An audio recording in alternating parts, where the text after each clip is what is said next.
वो इस्टेब्लिश करें as a company, 2-3 freelancers दोस्त मिलके कंपनी बनाएं हम्म। और फिर बड़े लेवल पे बाहर प्रोजेक्ट्स उठाएं। ठीक है। अच्छा, साल 2023-24 के लिए पाकिस्तान की जो आईटी एक्सपोर्ट है 3.2 बिलियन डॉलर्स पे जा पहुंची है। ये एक बहुत ज़बरदस्त फिगर है और ये एक्सपेक्ट नहीं किया जा रहा था, और ये गुज़श्ता चंद माह के दरमियान जो है बहुत अच्छी डेवलपमेंट सामने आई। तो इसका क्रेडिट आप किसको देंगे? मतलब हमारे यहाँ तो तकरीबन तमाम शोबे इस अब हवाले की जानिब जा रहे हैं। तो इसका क्रेडिट आप असल में देंगे किसको? देखें, अगर हिस्ट्री देखें हुँ, तो 3.2 बिलियन डॉलर 2023-224 जून में एंड का है। जी, पिछले साल 2.6 बिलियन डॉलर था, बिल्कुल उससे ऐसे। पिछले साल भी 2.6 बिलियन डॉलर था, जी। और उससे पिछले सालों में हमारी ग्रोथ हुई थी, बट उसमें कोविड का भी एक बड़ा किरदार था, ठीक काफ़ी है। काम ये आया था, हुँ, काफ़ी एफर्ट्स थी। बट ये इन हालात में जहाँ पे ग्लोबल मार्केट में भी एक चैलेंज है, खासतौर पे स्टार्टअप्स और वेंचर कैपिटल, उसके बावजूद पाकिस्तान में ये 3.2 बिलियन के, हुँ, इसमें मैं समझता हूँ कि लोगों का एक ट्रस्ट बहाल हुआ है ठीक है। डॉलर्स को पाकिस्तान लाने में। और हुँ, मैं ज़ाहिर है credit special investment facilitation council को दूंगा, सही है। क्योंकि उन्होंने पाशा के साथ, मिनिस्ट्री ऑफ आईटी के साथ हुँ, मिलके, हुँ, ख़ासतौर पे पाशा की बड़ी इसके अंदर एफर्ट्स हैं, हमने इसमें बड़ी जान लगाई है कि हुँ, क्या हमारे इंडस्ट्री के इश्यूज थे, क्या स्टेट बैंक से सर्कुलर आ जाता था लेकिन इम्प्लीमेंटेशन नहीं हो पाती थी, उस पर रेगुलरली स्टेट बैंक से मीटिंग हो रही हैं, सही है। वो बैंक्स को बुला रहे हैं, कॉर्पोरेट डेबिट कार्ड कितनों ने तैयार किया, कितनों ने नहीं किया, इंटरनेट बैंकिंग अभी तक नहीं खुली है, हुँ, वो कब तक खुलेगी, ये क्वेश्चंस किए जा रहे हैं थ्रू स्टेट बैंक, और इसमें एसआईएफसी का बड़ा रोल है। और आई टेल यू, ये ट्रस्ट की बात होती है। हुँ, 3.2 बिलियन डॉलर पाकिस्तान की एक्चुअल आईटी एक्सपोर्ट नहीं है। सही है।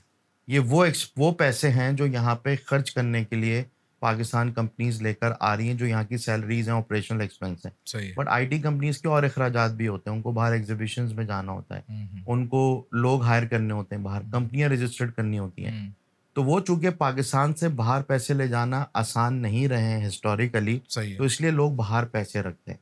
ठीक है, पाकिस्तान की आईटी इंडस्ट्री बाहर पैसे पार्क नहीं करती, ठीक है, चूँकि बाहर से पैसे खर्च करना आसान है, इसलिए वो बाहर पैसे रख के अखराजात वहाँ से भी करते हैं। सही है। इसलिए हमारी, मैं समझता हूँ कि एक्सपोर्ट एक्चुअल 5 से 7 बिलियन डॉलर हमारी आईटी की होगी। ज़बरदस्त, ज़बरदस्त। ये तो बहुत अच्छे फिगर्स आप बता रहे हैं और एग्ज़ैक्टली। ये बहुत होपफुल बात है। और हुकूमत हमसे माँगती है, पूछती है डॉलर पाकिस्तान लेकर आएँ, हम कहते हैं कि ये तो स्टेट बैंक और एफबीआर के ज़िम्मे आता है कि वो डॉलर क्यों नहीं आ रहे, वो हुँ, ऐसी आसानियाँ पैदा करें, ऐसे इंसेंटिव्स दें कि लोग लेकर आएँ, यहाँ से उनको करें। और कॉर्पोरेट डेबिट कार्ड आ गया है, अब वो कॉर्पोरेट डेबिट कार्ड की मैं आपको एग्ज़ाम्पल दूँ, यूएस डॉलर में आज आईटी कंपनी और फ्रीलांसर अपना corporate debit card US dollar का बना सकते हैं। ठीक है। अच्छा, अब आईटी कंपनी जब वो बना सकती है, उसने बना लिया, हुँ, हुँ, अब वो बाहर डॉलर की अमाउंट को डॉलर में खर्च करने के लिए कर रही है, हुँ, तो उस पे 10% टैक्स काटा जा रहा है। हुँ।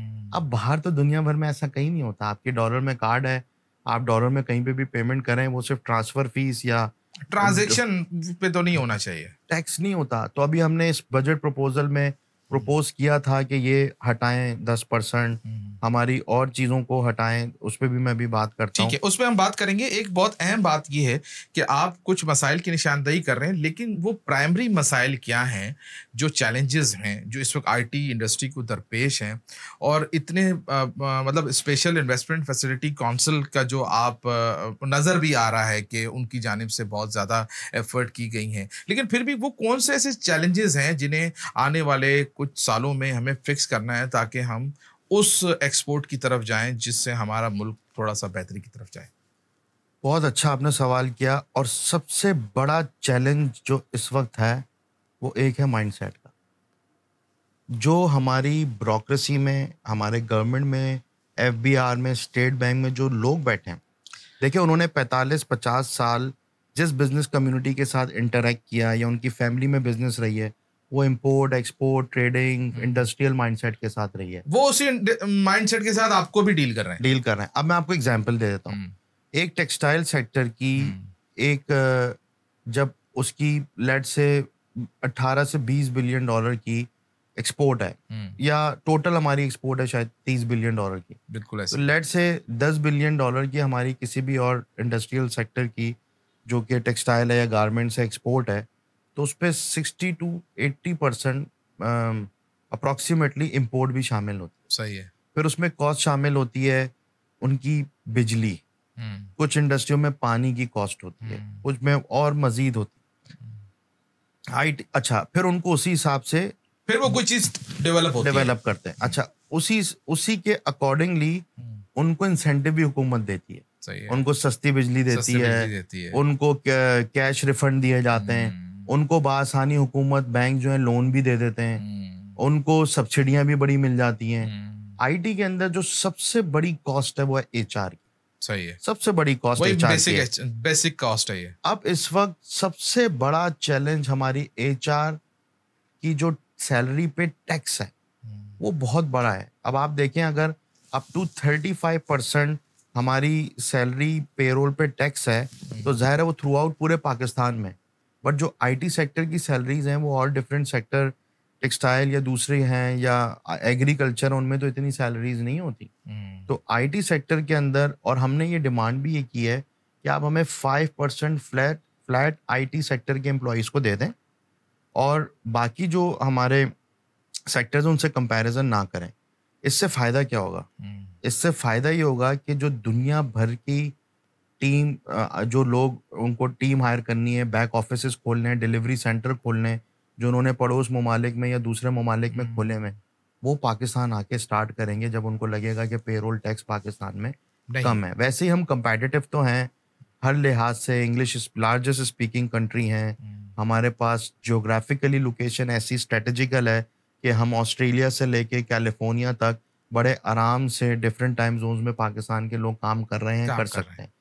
हमें ये इंसेंटिव मिलना बड़ा ज़रूरी है, इससे हमारी इंडस्ट्री को बड़ा फ़ायदा होगा।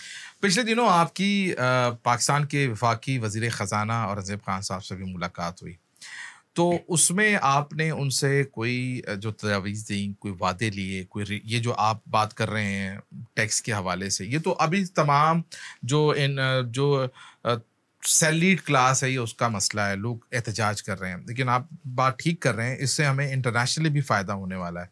तो आपकी वज़ीर ख़जाना साहब से क्या बात हुई, थोड़ा बताएं। देखिए, वज़ीर ख़जाना साहब पहले एक निजी बैंक के प्रेसिडेंट भी रहे हैं और हम इनको बड़े अच्छे से जानते हैं। Is a very dynamic personality, is a doer.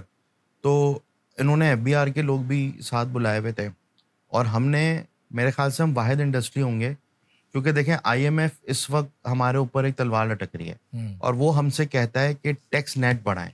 IMF की क्लियर इंस्ट्रक्शन है कि आप गरीबों से टैक्स ना लें, टैक्स नेट बढ़ाएं, जिस पे इंटीग्रेशन मिनिस्ट्री ऑफ IT और FBR ये सब चीज़ें इंटीग्रेशन भी चल रही हैं।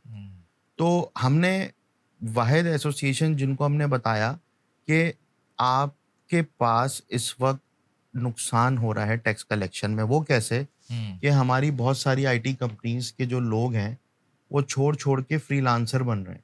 अच्छा, वो रिमोट वर्कर बन रहे हैं, वो रिमोट हर कंपनी, वो एंटरप्राइजेस से रिवर्स होके वो बन रहे हैं। अच्छा, रिमोट वर्कर या फ्रीलांसर्स पे कोई टैक्स है नहीं। जो रजिस्टर्ड फ्रीलांसर है उस पर 0.25% टैक्स है और जो नॉन रजिस्टर्ड है वो 1% है। अब वो जहां FBR को सैलरी टैक्स अप टू, हमने जो 5% का प्रपोजल दिया है, हम वो तो 35% है, लेकिन हमने 5% का कहा है और यहाँ उनको हमने कहा है कि उनको भी एक लिमिट तक एग्जेम्पशन दें, उससे उनकी हाई इनकम है तो उनको भी सेम टैक्स नेट के अंदर लेके आए, तो उससे फायदा ही होगा कि एक टैक्स को कलेक्ट करने में FBR को बड़ा फायदा होगा। तो आप यकीन जानिए कि IT कंपनी से उनको पेरोल में कितना टैक्स कलेक्ट हो रहा है, उनके पास डेटा नहीं था उस मीटिंग में। आप ये कह रहे हैं कि उनको नहीं पता है कि वो कितना रेवेन्यू जनरेट करने वाले हैं अगले साल के? मतलब हमने उनको पोटेंशियल बताया, हमने उनसे सवाल किया है कि आपको IT कंपनीज के जो लोग एम्प्लॉय वर्कर्स काम कर रहे हैं उनको टैक्स कितना कलेक्ट हो रहा है और कितना 8 से 10 महीने में नुकसान हुआ, तो आप डेटा हमें बताएं ना, क्योंकि FBR से बेहतर कोई डेटा नहीं दे सकता। लेकिन हमें जो इधर उधर लोगों से पता चला, कुछ निजी बैंक से, मैं नाम नहीं ले सकता, कि उन्होंने कहा है कि काफी IT कंपनीज का रेवेन्यू बढ़ा है, लेकिन पेरोल प्रोसेसिंग कम हुई है। इसका मतलब या तो लोग उनके यहाँ से छोड़ के जा रहे हैं, लोग दुबई में कंपनी बना के वहां से डायरेक्ट एज अ फ्रीलांसर बना के उनको पैसे ट्रांसफर कर रहे हैं। तो इससे आप एक बड़े लेवल पे मैनेज नहीं कर सकते चीजों को।